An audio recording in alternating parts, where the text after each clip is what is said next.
Video शुरू करने से पहले आप हमारे चैनल को सब्सक्राइब करें और साथ ही बेल आइकन घंटी को प्रेस करें ताकि हमारे वीडियो का नोटिफिकेशन आपको मिल सके।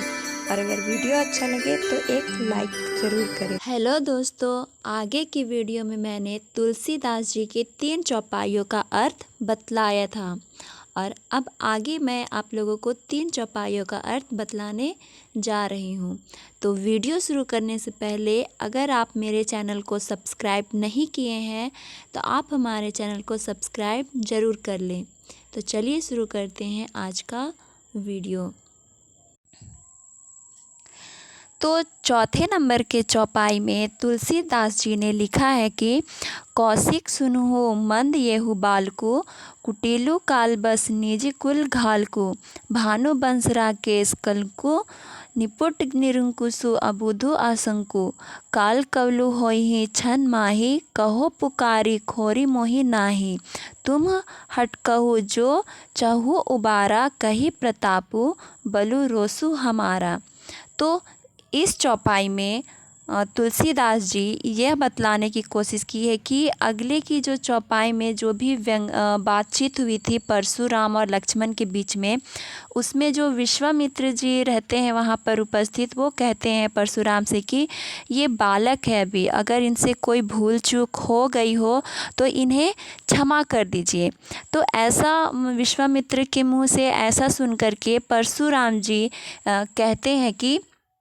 कहते हैं कि बालक मंदबुद्धि लगता है और काल के वश में आकर अपने ही कुल का नाश करने वाला है। उसकी स्थिति उसी तरह से है जैसे सूर्यवंशी होने पर भी चंद्रमा में कलंक है। यह निपट बालक निरंकुश है, अबोध है और इसे भविष्य का भान तक नहीं है। यह तो क्षण भर में काल के गले में समा जाएगा, फिर भी आप मुझे दोष मत दीजिए। ऐसा वो विश्वामित्र जी से परशुराम कहते हैं। आगे की लाइन में है कि लखन कहेहु मुनि सुझसु तुम्हारा, तुम ही अछत को बरनो पारा, अपने मुँह तुम्ही आपनी करनी, बार अनेक भांति बहु बरनी, नहीं संतोषु त पुनि कछु कहूँ, जनी रिस रोकी दुसहु दुख सहहु, वीर व्रती तुम्ही धीर अछोबा, गारी देत न पाहु शोभा, सुर समर करनी करही कहीं ना, जनवाही आपू विद्यमान रनपाई रिपु, कायर कथी प्रतापु। इस चौपाई में तुलसीदास जी ने इस बतलाते हैं कि इस पर जो लक्ष्मण रहते हैं वो कहते हैं कि हे मुनि, आप तो अपने यश का गान करते अधा नहीं रहे, यानी कि आप तो अपने यश का गान करते हुए आप थक ही नहीं रहे, आप तो अपनी बड़ाई करने में माहिर है। यदि फिर भी संतोष नहीं हुआ हो तो और भी कुछ कह सकते हैं, और भी कुछ बोल सकते हैं। अगर अपने बड़ाई करते हुए आप नहीं थके हुए हैं, अगर आपको संतोष नहीं हुआ है तो आप अपनी बड़ाई में और भी कुछ कह सकते हैं। मैं अपनी झल्लाहट को पूरी तरह नियंत्रित करने की कोशिश करूँगा। और वो क्या लक्ष्मण कहते हैं कि वीरों को अधैर्य शोभा नहीं देता और उनके मुँह से अशब्द अच्छे नहीं लगते। जो वीर होते हैं वे व्यर्थ में अपनी बड़ाई नहीं करते, बल्कि अपनी करनी से अपनी वीरता को सिद्ध करते हैं। वे तो कायर होते हैं जो युद्ध में शत्रु के सामने आ जाने पर अपना झूठा गुणगान करते हैं। आगे है कि तुम तो कालू हाक जनु लावा, बार बार मोही लागी बोलवावा, सुनत लखन के बचन कठोरा, परसु सुधारी उधरे कर घोरा, अब जनि देई दोसु मोहि लागू, कटु बादी बालकु बधजोगु। बाल बिलौकी बहुत मैं बाचा, अब योहू मरनी हार भा साचा। इसमें लक्ष्मण के कटु वचन सुनकर परशुराम को इतना गुस्सा आ गया कि उन्होंने अपना फरसा हाथ में लिए और उसे लहराते हुए बोले कि तुम तो बार बार मुझे गुस्सा दिलाकर मृत्यु को निमंत्रण दे रहे हो। यह कड़वे वचन बोलने वाला बालक वध के योग्य है, इसीलिए अब मुझे कोई दोष नहीं देना। अब तक तो बालक समझकर मैं छोड़ रहा था, लेकिन लगता है कि अब इसकी मृत्यु निकट आ गई है।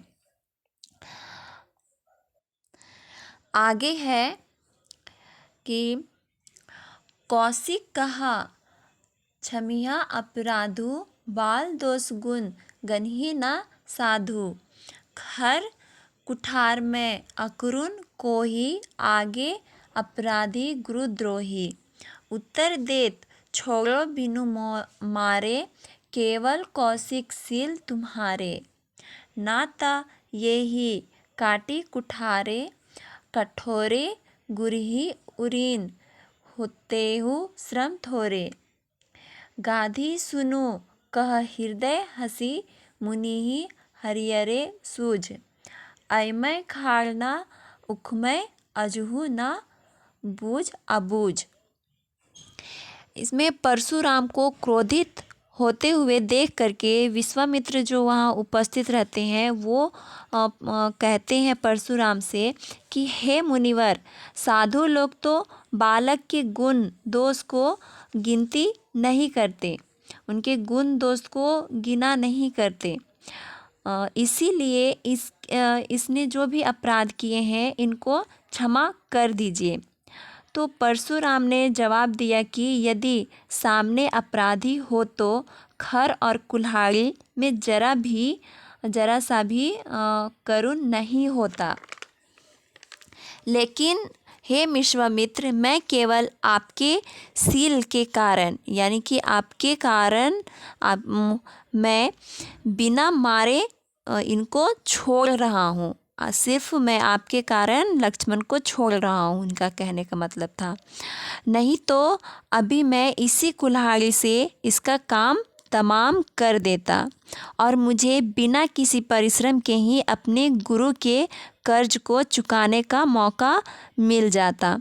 ऐसा सुनकर के वहाँ विश्वामित्र जो रहते हैं वो मन ही मन हंसने लगते हैं और सोच रहे होते हैं कि इन मुनि को सब कुछ मजाक लगता है। यह बालक फौलाद का बना हुआ है और ये किसी अबोध की तरह इसे गन्ने का बना हुआ समझ रहे हैं। ऐसा विश्वामित्र जी सोचते हैं कि परशुराम जो है वो सोच रहे हैं कि ये गन्ने का है जिसको मैं काट करके हटा दूंगा, लेकिन असल में लक्ष्मण जो तो है वो एक फौलाद की तरह है। आगे है कि केहू लखन मुनि सीलु तुम्हारा, को नहीं जान बिदति संसारा। माता पितहि उरिन भये नीके, गुरिनु रहा सोचु बड़ जी के। जो जनु हमरे ही माथे काढ़ा, दिन चली गए ब्याज बड़ बाढ़ा। अब अनिय ब्याहिरिया बोली, तुरत देऊ मैं थैली खोली। इसमें लक्ष्मण जी कहते हैं कि हे मुनि, आपके पराक्रम के बारे में कौन नहीं जानता। आपने अपने माता पिता के ऋण को तो उनकी हत्या करके चुकाया था और अब आप अपने गुरु के ऋण को अपने जो गुरु है जो शिक्षा दी है उनके ऋण की बात कर रहे हैं। इतने दिन का ब्याज तो बहुत बढ़ गया है। जो गुरुजी ने जो ऋण दिया है उसका ब्याज तो बहुत बढ़ा हुआ है और वो भी आप मेरे ही माथे डालना चाहते हैं। बेहतर होगा कि आप कोई व्यवहारिक बातें करें, तो मैं थैली खोलकर आपके मूलधन और ब्याज दोनों की पूर्ति कर दूंगा।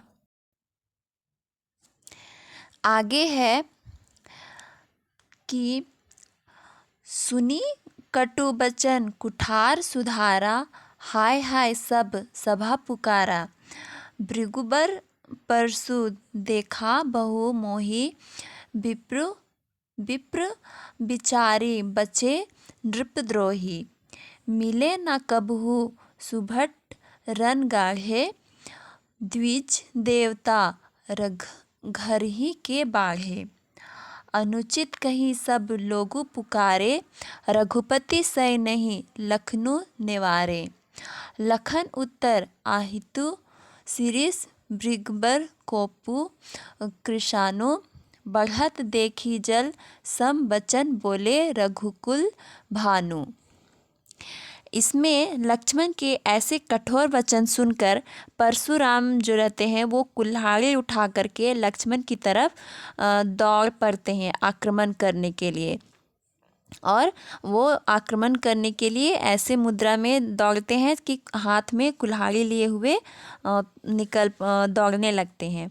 ऐसा करते देख करके वहाँ पर जितने भी लोग बैठे हुए रहते हैं सभा में, सभी हाय हाय करने लगते हैं। इस पर जो लक्ष्मण जो रहते हैं वो लक्ष्मण कहते हैं कि आप बिना वजह ही मुझे फरसा दिखा रहे हैं, मैं आपको ब्राह्मण समझकर छोड़ रहा हूँ। आप तो उनकी तरह हैं जो अपने घर में शेर होते हैं। लगता है कि आज तक आपका पाला किसी सच्चे योद्धा से नहीं हुआ है। ऐसा देखकर राम ने लक्ष्मण को बड़े ही स्नेह से देखा। जब देखा कि लक्ष्मण ऐसी ऐसी बातें कर रहे हैं तो वो बहुत ही स्नेह, बहुत ही प्यार से लक्ष्मण की तरफ देखते हैं और उन्हें शांत होने का इशारा करते हैं कि शांत हो जाओ। जब राम ने देखा कि लक्ष्मण के व्यंग्य से परशुराम बहुत गुस्सा हो गए हैं, अत्यधिक गुस्सा हो गए हैं और बात जो है वो बहुत बढ़ चुकी है, तो उन्होंने उस आग को शांत करने के लिए जल जैसी ठंडी वाणी निकालते हैं। एकदम ठंडी और निर्मल वाणी से वो परशुराम जी से बातें करते हैं। राम जी की निर्मल वाणी से परशुराम जी का गुस्सा बिल्कुल ठंडा हो जाता है और परशुराम जी बहुत शांत हो जाते हैं। वो एकदम उनका गुस्सा खत्म हो जाता है। तो ये था तुलसीदास जी की चौपाई। अगर आपको हमारा वीडियो पसंद आया हो तो हमारे चैनल को सब्सक्राइब ज़रूर करें और एक लाइक भी साथ में कर दें।